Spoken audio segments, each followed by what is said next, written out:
আসবে না কখনো যদি ভয়, বিপ্লব মানে জীবন নিয়ে বসে টাকা নয়, সে কোনোদিন আসবে না কখনো যদি ভয়। ঠিক কিনা বলো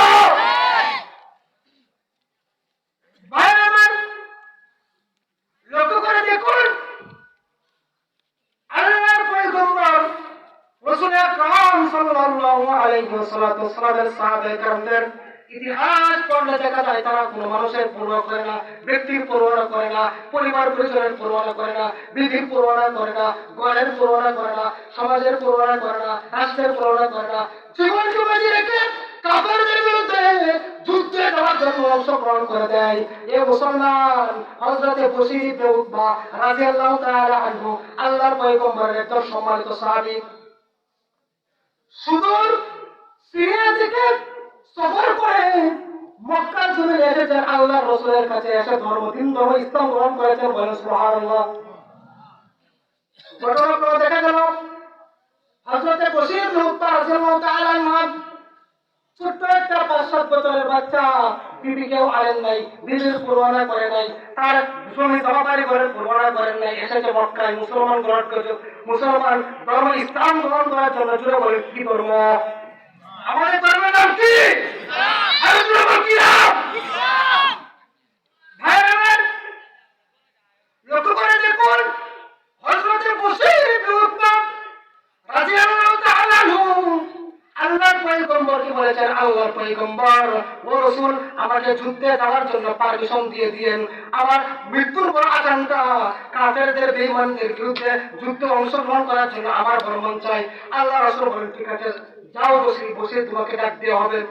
হঠাৎ করে একদিন যুদ্ধে যাওয়া হবে দেখলাম আল্লাহ রাসূল বলেছেন, বশীর ইবনে উতবা তুমি কি যুদ্ধে যাওয়ার জন্য প্রস্তুত নাকি? বশীর ইবনে উতবা বলেন, আমি ২৪টা কাটি মুসলমান, মুমিন মুসলমান তার নাম যে মরণকে পরোয়া করে না, যুদ্ধের ময়দানে যাওয়ার জন্য ২৪টা ঘন্টায় প্রস্তুত থেকে। বলেন সুবহানাল্লাহ। হযরত বশীর ইবনে উতবা রাদিয়াল্লাহু তাআলা আনহু আল্লাহ রাসূল এর অর্ডার অনুমতি যুদ্ধের ময়দানে চলে গিয়েছেন। সকাল টাইমে যুদ্ধের সেনাপতি বানিয়ে আল্লাহ রাসূল যুদ্ধের ময়দানে পাঠিয়ে দিয়েছেন হাজার হাজার কাফেরদের বেঈমানদের বিরুদ্ধে যুদ্ধ করার জন্য। উলঙ্গ তরবারি আল্লাহ রাসূল তার হাতে তুলে দিয়েছেন আর বললেন, ও বশীর, জীবনের পরোয়া করতে পারবে না, তুমি তোমার বিবিকেও ছিল না, তুমি তোমার সন্তানকেও ছিল না, কাউকে তুমি ছিল না, জীবনের পরোয়া করতে পারবে না। যদি প্রয়োজন হয় কাফেরদেরকে খুব কুশকাটা করবা, আর যদি তোমার বিরুদ্ধে কোনো কাফের অ্যাটাক করার জন্য যুদ্ধের ময়দানে চলে আসে, মনে করবা আল্লাহ রাসূলের অর্ডার মোতাবেক মনে করবা আল্লাহর তৈরি জান্নাত তোমার জন্য ওয়াজিব হয়ে গেছে। এই জন্য আমার লক্ষ্য করে দেখুন, হযরতে বশীর ইবনে উতবা রাদিয়াল্লাহু তাআলা আনহু যুদ্ধের ময়দানে চলে গেছেন। এইদিকে ছোট বাচ্চা, তার একটা ছোট বাচ্চা ৫-৭ বছরের সন্তান উতবা রাদিয়াল্লাহু তাআলা আনহু কান্নাকাটি করতেছেন। আল্লাহ রাসূলের কাছে গিয়েছেন, ও আল্লাহর রাসূল, জিহাদের ময়দানে যে আমার আপা চলে গিয়েছেন, একটিবার কি চিন্তা করেন নাই আমি কার কাছে যাব? আমার আপা নাই, আমার আপা নাই, আপনার কোলের মধ্যে মাথা রাখি আমি ঘুমাইতাম, রাত্র ভর আমি আব্বার কোলের মধ্যে মাথা রাখি আমি ঘুমাইতাম, এমন একটা দানা খাইতাম না যে আব্বা আমার মুখে খানা তুলে দিত তারপরে আমি খাইতাম। খুব মনোযোগ দিয়ে শুনবেন যুবক ভাইরা, ভালো করে শুনো। বশীর ইবনে উতবার ছোট সন্তানটা আল্লাহ রাসূলের দরবারে গিয়েছে, সন্ধ্যা হয়ে গেছে, আযান হয়ে যাবে, গিয়ে বলেন, আল্লাহ রাসূল, আমার আব্বাকে কই পাঠাইছেন আপনি? আমি তো জানি না, সন্ধ্যা হয়ে গেছে, আমার খেলাধুলার সময় শেষ, আমি আব্বার কাছে যাবো, আব্বা আমাকে ওযু করাইয়া ঘরে নিয়ে যাবেন। আল্লাহ রাসূল বলেছেন, তোমার আব্বাকে আমি যুদ্ধের ময়দানে পাঠিয়ে দিয়েছি। রাসূলের কানে আমাদের সংবাদ আসলো, হযরত বশীর রাদিয়াল্লাহু তাআলা আনহু কাফেররা গলা কেটে হত্যা করেছে। সুবহানাল্লাহ বলবেন না? আপনার আমার অন্তরে কি এরকম জিহাদের তামান্না আছে না ইনশাআল্লাহ? ইনশাআল্লাহ। আল্লাহ রাসূলের কানে আমাদের আসছে, হযরত বশীর শহীদ হয়ে গেছে। তো রাসূল ছোট্ট বাচ্চার কথা শুনে কাঁদতেছে। হযরত বশীর ইবনে উতবা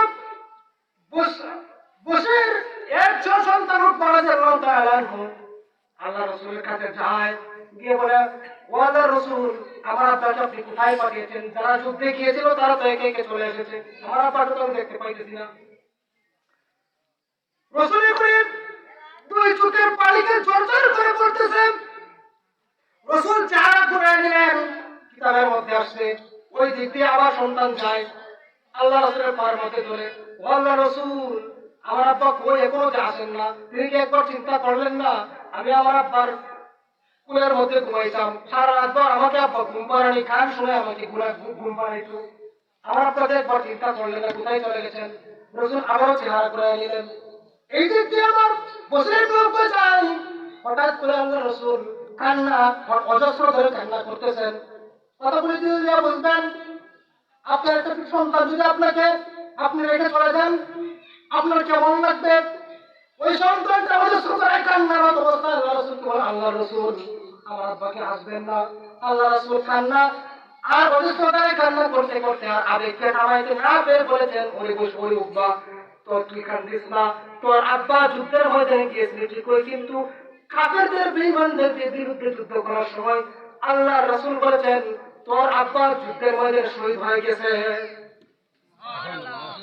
আল্লাহ রাসূল বলেন, আমি তো তোর আব্বা শহীদ হয়ে জান্নাতের ময়দানে চলে গেছে, আমি যুদ্ধ পাচ্ছি, কেমনে করে বুঝাই যে তোর আব্বাকে জান্নাতের ময়দান থেকে আমি নিতে পারবো?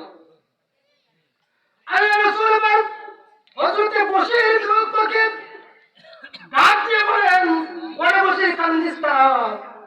বশীর কান্দি আছে, উকবা কান্দি আছে।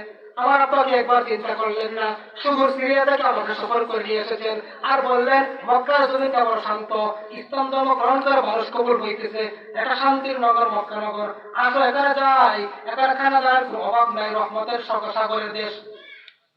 আমাকে যখন নিয়ে আসলেন, আমার আব্বা সুন্দর করে আদর করে গুছায়া করে আমাকে যেখানে রাত্রি যাপন করেছেন, দিন যাপন করতেছি, আমার আব্বাকে একবার আমার কথা চিন্তা করলো না, আমি কার কাছে যাবো, কার কাছ থেকে আমি প্রবুদ্ধি? আমার মাও নাই, আমার কেউই নেই। এখন রাসূল আকরাম সাল্লাল্লাহু আলাইহি ওয়াসাল্লাম বশীর ইবনে উকবাকে ছোট্ট বাচ্চাকে সান্ত্বনা দিতে পারে এবার বলে ফেললেন, ওরে উকবা, কান্দিস না, তোর আব্বাকে আমি জান্নাতের ময়দান থেকে এনে দিতে পারবো না, কাফেরদের বিরুদ্ধে যুদ্ধের মধ্যে অংশগ্রহণ করেছে, আমার বাড়ারে গিয়েছে। এ উকবা, কান্দিস না, আমি রাসূল বলে দিলাম, আজ থেকে তোর আব্বা নাই তো কি হয়েছে, আমি নবীজি তোর এই চিরজীবনের জন্য আব্বা হয়ে গেলাম। এই জন্য আমার লক্ষ্য করে দেখুন, সাহাবায়ে কেরাম ইতিহাস পড়লে দেখা যায় তারা কোনো সন্তানের পূর্ণনা করতেন না, বিবির পূর্ণনা করতেন না, বাড়ি ঘরের পূর্ণনা করতেন না, জমি জামার পূর্ণনা করতেন না। এ মুসলমান, তোমাকে আমাকে এমন একটা পাওয়ারফুল ঈমান নিয়ে অগ্রসর হইতে হবে যে ঈমানের মধ্যে থাকবে অনুশোচনা আর আবেগ থাকবে, আক্ষেপ থাকবে, জিহাদের ময়দানে অংশগ্রহণ করে আমি কাফেরদের বিরুদ্ধে যখন অংশগ্রহণ করে প্রয়োজনে কাফেরকে কচু কাটা করে হঠাৎ করে যদি কোনো কাফের আমার গর্দানটা মুড়িয়ে দেয়, আমি মনে করবো আমি জান্নাতি।